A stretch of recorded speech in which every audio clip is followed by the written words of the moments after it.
And here we go with this components of blood. The first one in this category is of course the plasma or the fluid part of it. All the notes related with this heading and more details about the blood I'll be posting in the group so that from the Google Classroom you can note down in your fair notebook. And every assignment, as we always repeat in the classroom, every assignment should be written in your notebooks. You are supposed to make a PDF of it and then upload it in the Google Classroom.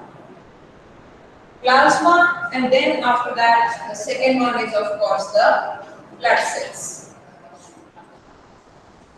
Plasma is the fluid part.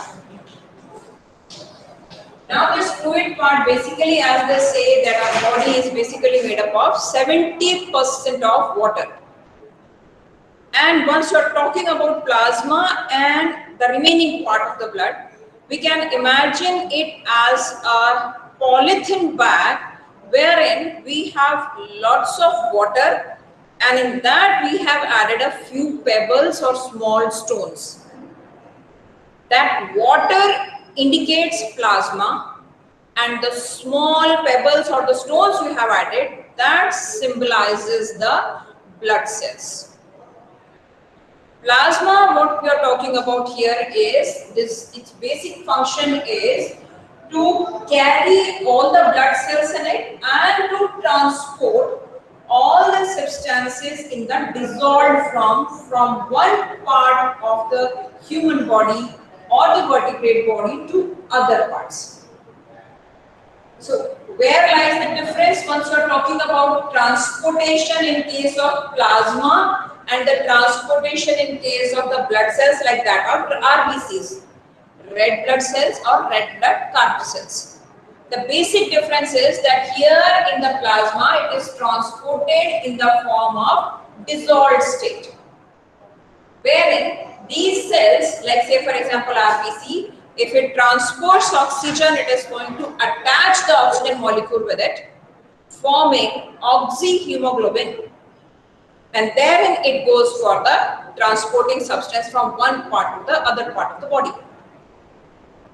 Plasma, basically, if you happen to go to any of the pathological labs, say for example here itself in RABK hospital pathological lab, if you happen to go, even if you don't, please try to peep in at times with their due permission, what you will see is that they have collected blood samples of various patients. And if you keep the blood standing for some time, the major part of the test tube will be having a pale yellow color liquid, and there will be some sediment at the base of it. For example, if we are talking about some tube like this, where the sample of blood of any person has been taken up. After some time, due to their own weight, these sediments, these cells of the blood, they settle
Yeah, can you hear me, kids?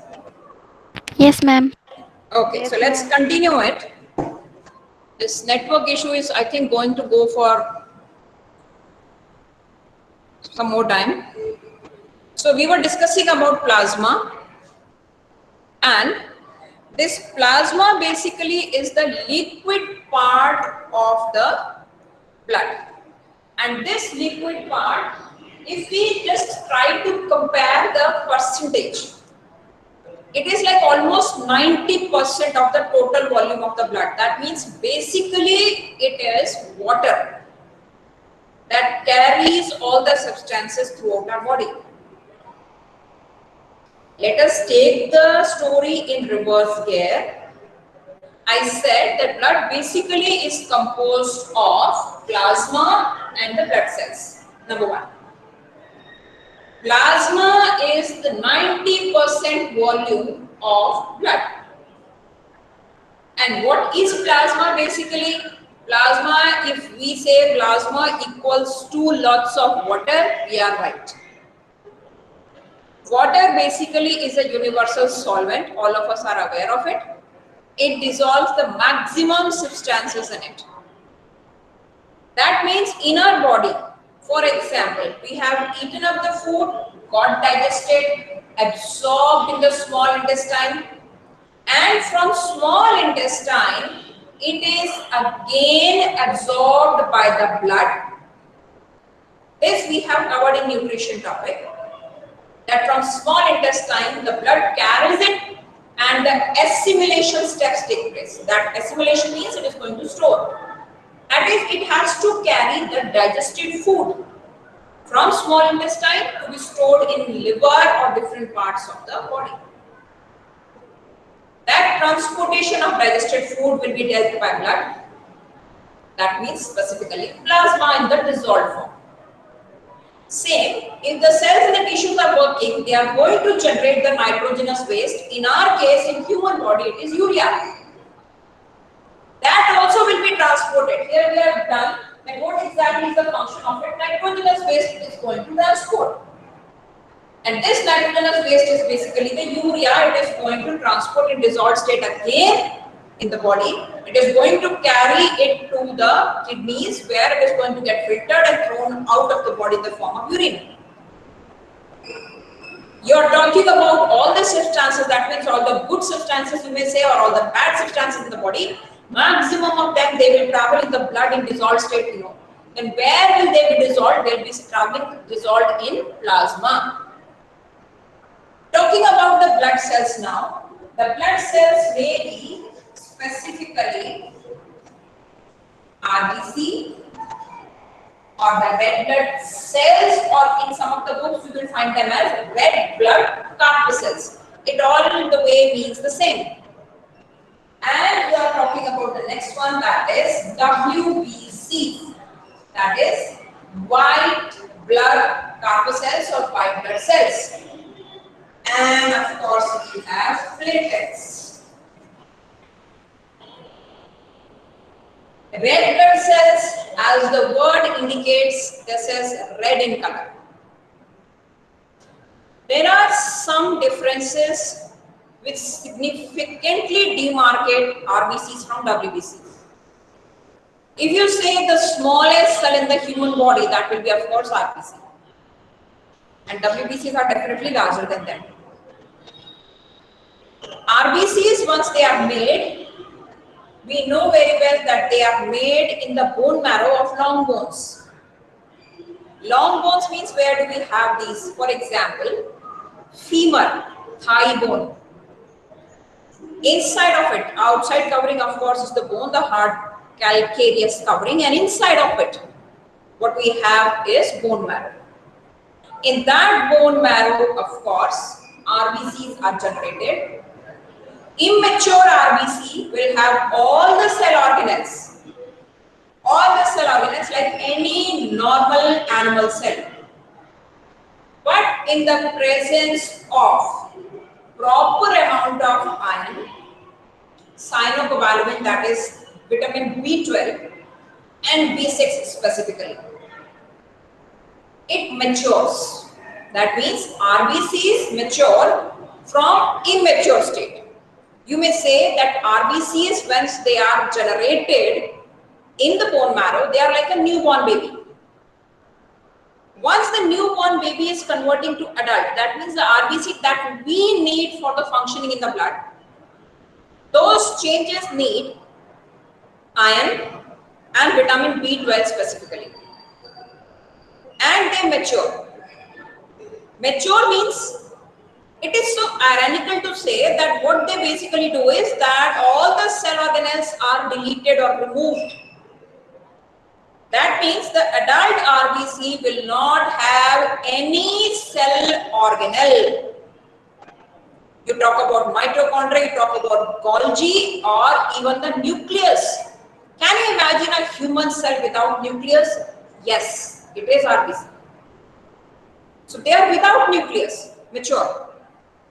Therefore, only their lifespan is so short. They can survive only up to 120 days maximum. So they are like robots, traveling in the blood, doing their function of transportation of oxygen in the form of oxyhemoglobin. The blood comes to the lungs for purification. It attaches oxygen and it travels back to the whole body part. There, it is responsible for the transport of oxygen. And how its shape will be? We use this term as bidiscoidal. Well, of course, this is a scientific term. We are going to learn it by heart. But how do we understand that? We have seen either balushai, the mithai that we eat, or medu vada. Medu vada has this hole in the middle. But if that hole is not there and you are taking a round ball and you are just pressing it in the middle, that actually is the shape of RBC. Biconcave, you will find these names. But how the shape will be? The shape will be somewhat like this. That means pressed from the middle and of course broader from the edges. Exact shape will be like that of balushai. Now, why this shape? This also increases the surface area and helps in the proper attachment of oxygen to it. RBCs will be red because of the presence of the red pigment, that is hemoglobin. Now, this hemoglobin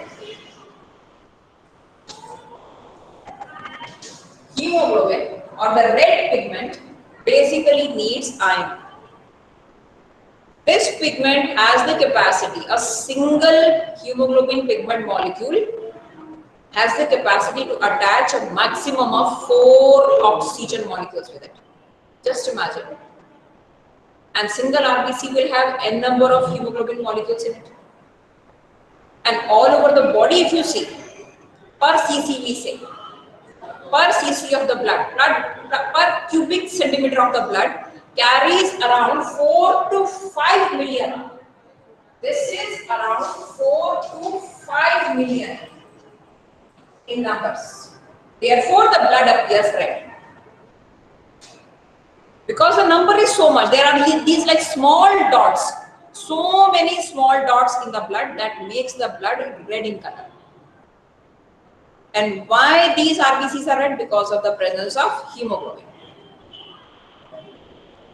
We have some more cells to cover in this category. The time of the class is up. The next teacher will be waiting for the class. So we'll end up this topic here itself. We'll take up this topic in my next lecture. Please try to read and come prepared. Happy learning, kids.